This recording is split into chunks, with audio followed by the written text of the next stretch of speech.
more self-psychoanalysis, psychoanalytical self-observations, just to redundantly and excessively overword a simple thing.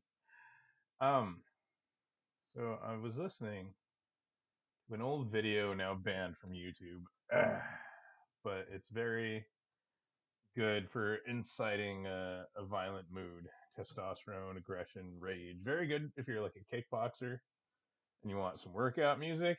Yeah, this gets the heart pumping.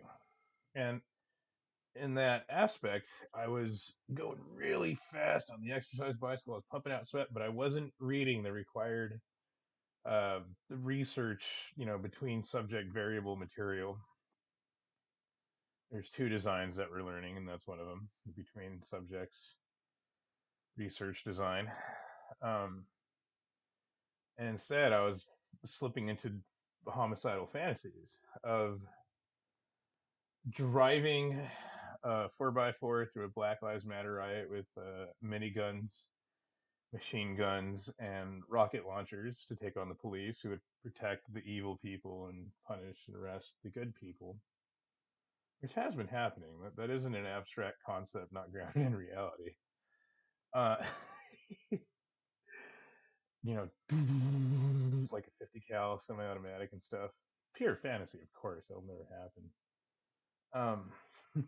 And then going to the White House and just murdering all kinds of corrupt politicians with the same vehicle that also has anti-aircraft missiles and rocket launchers and just pure sci-fi fantasy.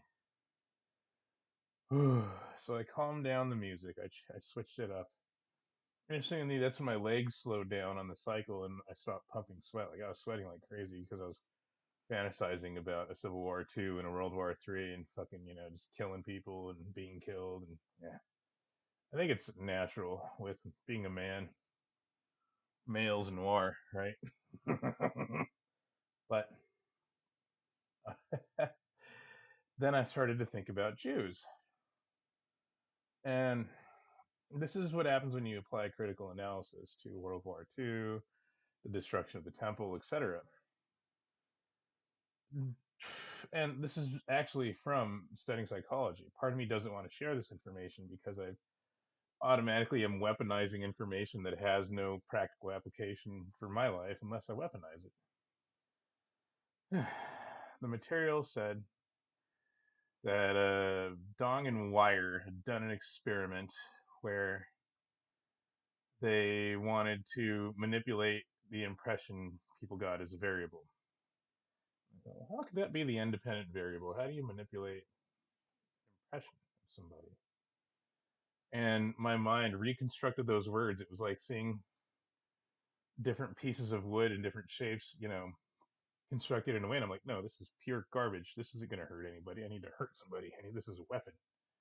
So I deconstructed and reconstructed, rearranged the words in my mind.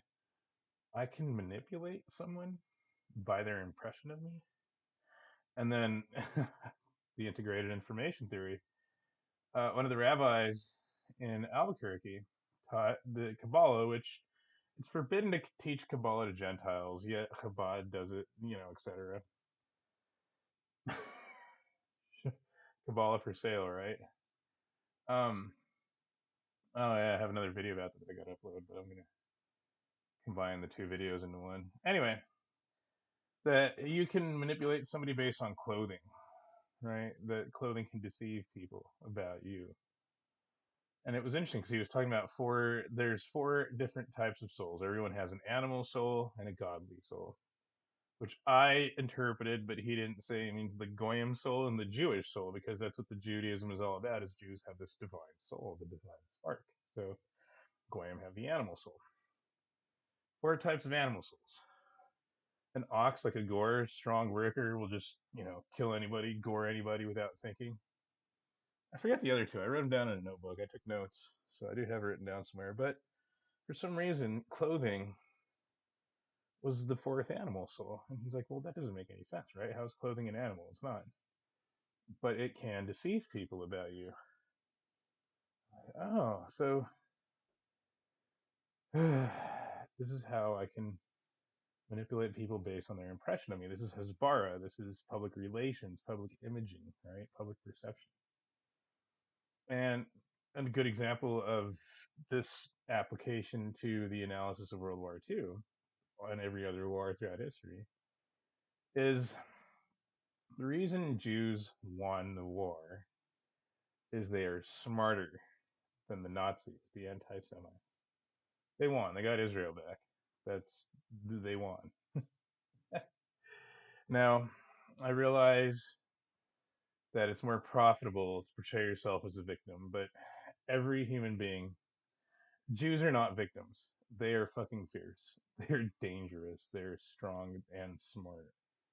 Don't believe the Holocaust victimhood thing that they were just hapless and helpless, effeminate little weaklings who didn't fight. No, they fought and fought hard. It doesn't make any sense because in the critical analysis, I found out that the Americans, the Allies, bombed a Jewish forced labor camp, which was making ball bearings because Germany needed ball bearings in the war. And so it was like Schweinfurt or something, Schweingarth. The Allies killed a bunch of Jews in a camp by bombing it to stop the production of ball bearings in the factory. Why would Hitler genocide a source of free labor in the middle of a two-front war? Right, little things like that. I'm not saying the Holocaust is a hoax. I'm just saying it isn't how it's portrayed in the media in Hollywood. Jews can portray themselves as victims all they want, but most villains are just victims who refuse to be victims. And titles like villain and hero are subjective to who won the fight. Morals don't win wars. Moral theologians and philosophers don't win wars. Sun Tzu maybe, but you know what I mean. No, soldiers win wars, generals win wars, armies win wars. Action wins wars. Words can start them. So Jews can be villains just like anyone else. Yeah, it's not such simple thinking as, oh, anyone Jewish is good and anyone not Jewish is bad, right? And so as I'm going through that, and my mind is like, oh man, that's really good. Everyone has the potential to be a victim or a villain, and title of hero is subjective. I just felt the need to share that. Oh, right. And so, yeah, that's the thing about my current position, because this is like a pendulum that swings back and forth between philo-Semitism and anti-Semitism for me. And the truth about World War II, the Holocaust, etc., is in the middle between those two things, because both of those are manipulation. Um, instead of the extremes, just to be the objective, factual truth with no emotional bias or attachment or any other bias, like profit motivated Holocaust industry bias, etc. The Jews outthought the Gentiles. It was like any war, it was a chess game. Started in the mind, it was won. Tacticians with strategies. A lot of people think about Berlin and they blame the Jews, but they never mention the third grandson of Moses Mendelssohn, great grandson, who owned the second wealthiest bank in Berlin during the Weimar period, just before the Third Reich. Why is that? Don't you guys read books? Oh right, you're anti-Semites. You're stupid. I found that information from a Jewish source, Moses Mendelssohn's Hebrew writings.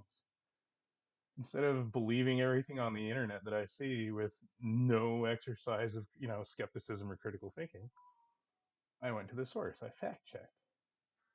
Moses Mendelssohn's Hebrew writings is available on Amazon. It's a very good book. I haven't read it all.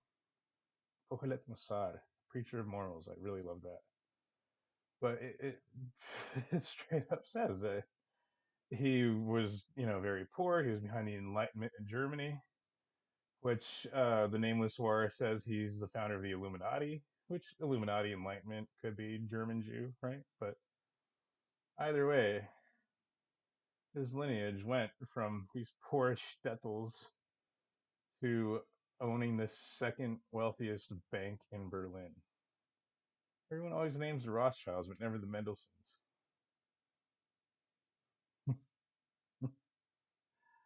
It's almost like both the anti-Semitism and the philo-Semitism are being manipulated to redirect people away from effectively resisting and solving these problems by the same hand.